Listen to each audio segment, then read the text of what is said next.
Hello everybody!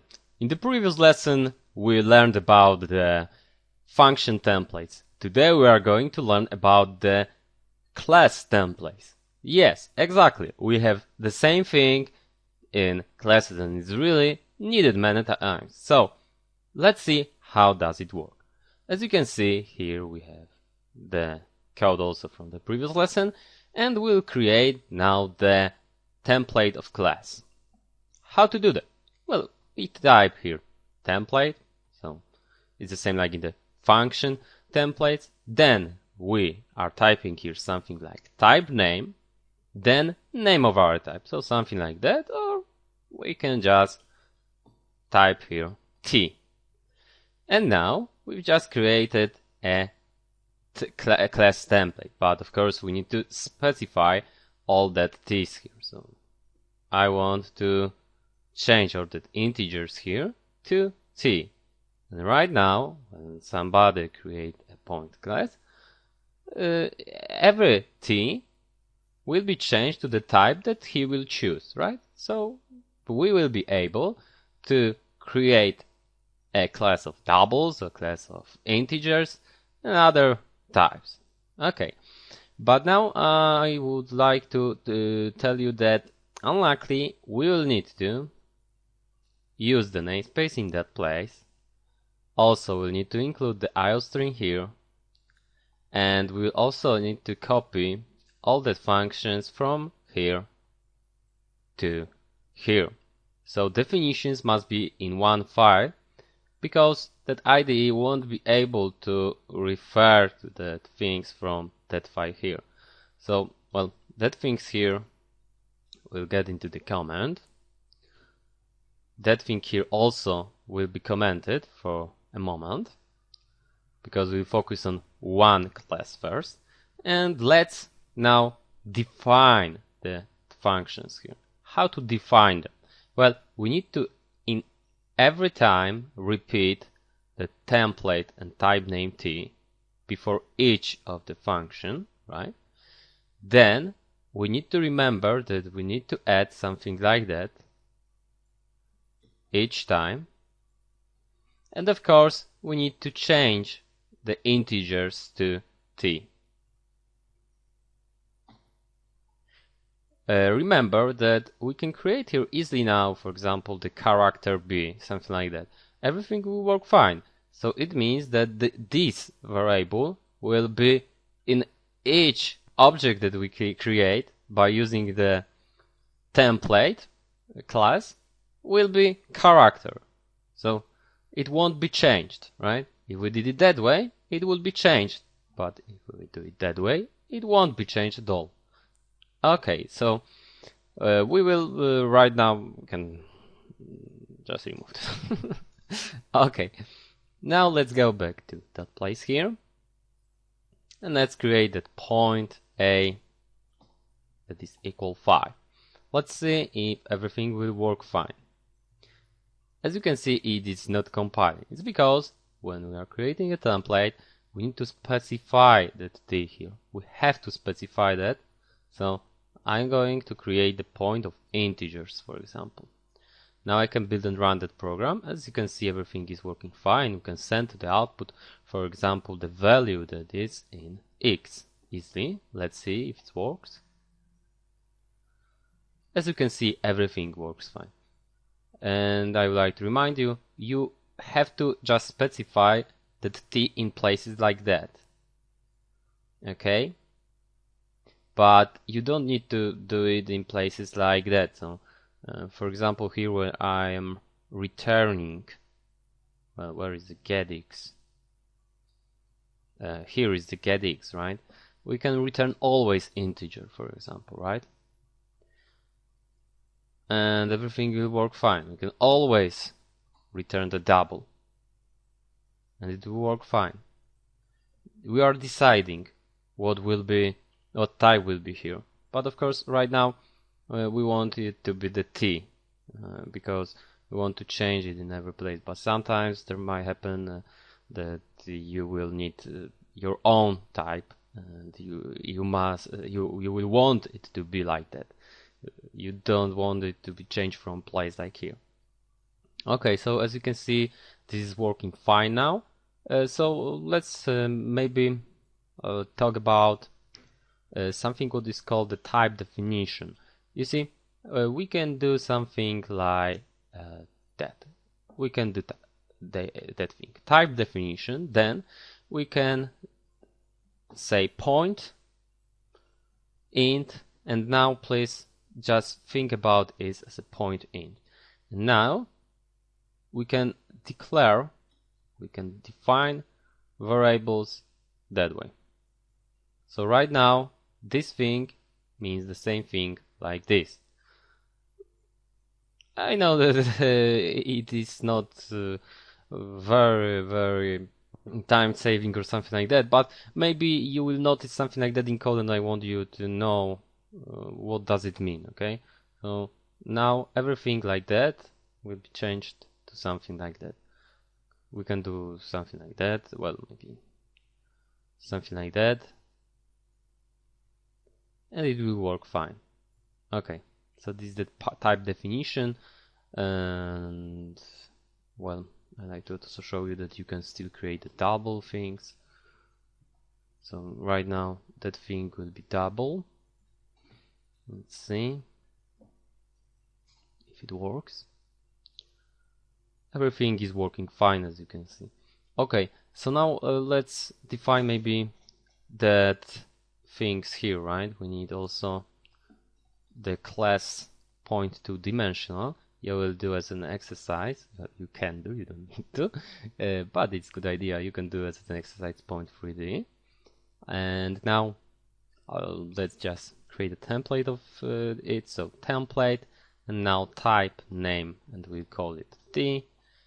And now we need to remember that we need to send that T to that place here, because we need to know in the subclass how to create the the parent class, right? In the child class we need to know how to create the parent class. So we need to send what type should be of that things here.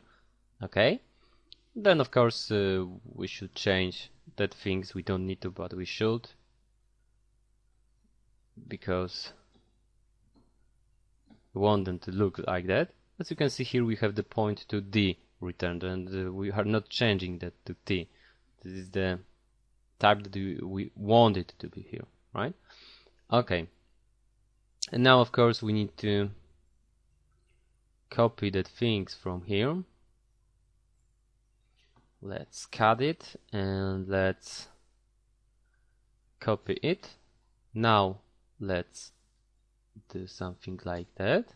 I know it's time consuming right now, but remember later, if you want to use it in many situations, like in point, because points might be double, might be integer, that will be easier for us, right? And you know that point of doubles, the class point of doubles, is taking more memory than point of integers, right? Okay, so now let's change where we should, or where we can, that T. Let's change it. Oops. Like that. And now we also need to remember about adding that T here. Like that. So, okay. And I would like to also add that you need to add the point T here, because you know you need to we are using the constructor here from the class here, and it means that we need to know what is that T here, right? Okay, and we also need to say about it here, because well, we are returning something and we need to know what type is it. We can add it also here and here, but it is not needed, because our compiler is intelligent. He will somehow manage out by that line here what is that T here. Now I can build and run that program. As you can see, it compiled. Let's maybe now create the point two-dimensional, and now, for example, like that. That thing, let's comment it, and now let's build an rounded program. As you can see, the result is 10.5, so it works fine, and everything compiled. So now you should create the point 3D as an exercise. There might happen situations, maybe not with that class, but I will show you on this class, that you want the specialized template class. So it means, hey, I want to make a point class that will behave a bit different when somebody sent here a type that I choose. So how to do that? Well, let's do it, for example, here. And now we are doing it that way. Template, and then, like in the functions, we are not specifying anything in the angle brackets, right? Then we are saying name of class that we want to specialize a bit, and then here we are saying, hey, I want it to be character. And now we can, for example, create here in the public section the constructor, right? And let's send to the output something. This is from well, sorry, not punct but point. This is from point and character, like that. Let's see if I can compile it. As you can see, everything is working fine. And now we can create that point, for example, like that. Character, and now here I can send, for example, 49, but well, character, and let's call it somehow A, and by default we'll assign here 0. So now let's just build a rounded program. As you can see, it is working fine. This is from point character. So now when our compiler sees something like the character sent here, no, this class is not being created, but the specialized one, this one is being created, right? Because we want to behave it a bit different. Notice one thing. Right now, can we get something like b get x? As you can see, that class do not have that function. So right now we need to define everything in that class. This is just special case, and we need to define everything from the beginning. This special case for character, okay? It must behave different way. Okay, so this is the specialize of the class, but we can also do something like specialization of just one method. For example, I want, let's go get x to behave a bit different. This guy, right? I want it to behave a bit different. So in some kind of situation. So I'm going to do something like that. Template. Then, of course, I'm not specifying anything in the angle brackets. Then I am just creating that get x. So, for example, for the double point, double get x. So right now we can return this x here, right? But it will work only for double situation. So when I send something like that, this function will be executed only when point double is being created, right? So this is the special case when people create it that way.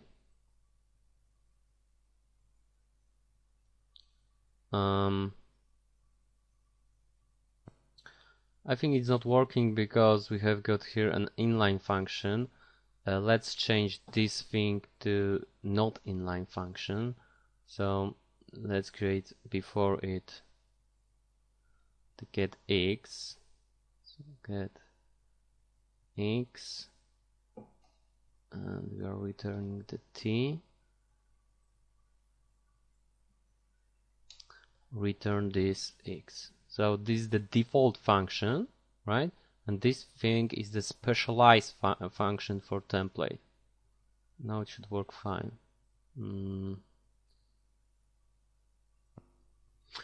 I stopped the program for a second because I was a bit confused why that error was here, and then I just removed that point CPP from the project. Looks like when you are creating templates, you can't even have the CPP file because he's compiling sometimes 2 times something when there are templates. Well, templates are making some problems when there is the point.h and point.cpp. So let's just remove the CPP from the project, and now as you can see, this is running well, right? It got our program is running, and as you can see, this function will be executed only when point double. So this function got executed, right? So a good one. And I do it that way. So when I don't want the specialized version of that function, as you can see, we invoked that function here, right? That function got invoked. So now we can specify only the function. So it's, I think, a bit better than this thing here. This thing is very rare to use, but specializing the function, I think, might be used many times when you're doing something like that. Now I'd like to tell you about the half class specialization and when it is a good idea to use something like this. This is a bit advanced topic. Look, we can do something like that. So the template, and now type name, and here the type that we want to create, want to have here. So we can name it as we want. We can name it T, key, anything like that. I will now call it key, so it will be different, just so you know that you can name it different. And now here I'll create a class point that will take that key here, right? And in addition to this, I want it to be the pointer. It must be the pointer. So this thing means that when somebody will use here something like that, I want compiler to create that class here, not that class here. Okay? And when it's good idea to use, because right now we can say something like, hey, you just did it. So we will send to the output something like that. You can't use pointers here. So right now, well, we need to specify something here. So if there is a key, I equals 0.